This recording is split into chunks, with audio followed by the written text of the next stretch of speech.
ரொம்ப நாளாக ட்ரை பண்ணணும்னு நினச்சிட்டு இருந்தேன். மல்லி பொங்கல் தான் அன்றைக்கி பிரேக்ஃபாஸ்ட்க்கு வந்துட்டு பிளான் பண்ணியிருந்தேன். நைட்டே திணை அரிசி வந்து ஊற வச்சுட்டு போயிருந்தேன்.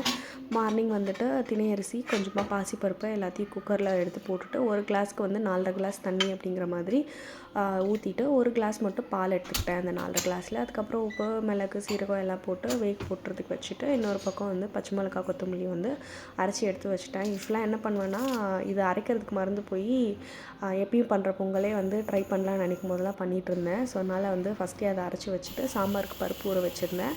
அதுக்கு தேவையான வெங்காயம், தக்காளி, வெஜிடபிள்ஸ்லாம் கட் பண்ணி எடுத்து வச்சுட்டேன். இது விசில் அடங்கினதுக்கப்புறம் இந்த அரைச்சி வச்சுருந்த பேஸ்ட் வந்து சிம்மில் வச்சுட்டு ஊற்றி 2 மினிட்ஸ் வந்து நல்லா மிக்ஸ் பண்ணி எடுத்து வச்சுட்டு, ஆஸ் யூஷுவல் கொடுக்குற மாதிரி தாளிப்பு, முந்திரி பருப்பு எல்லாம் போட்டு கொடுத்து மிக்ஸ் பண்ணி வச்சுட்டேன். டேஸ்ட் வந்து எப்படி இருந்ததுன்னா, பச்சை மிளகாய் போடுறதுனால கொஞ்சம் காரமாக இருந்தது. பசங்களுக்கு வந்துட்டு அப்படியே கொடுக்க முடியாது. சாம்பாரோடு சாப்பிடும்போது சூப்பராக இருந்தது டேஸ்ட்டே. எனக்கு மல்லியோட டேஸ்ட்டே வரல, சூப்பராக இருந்தது.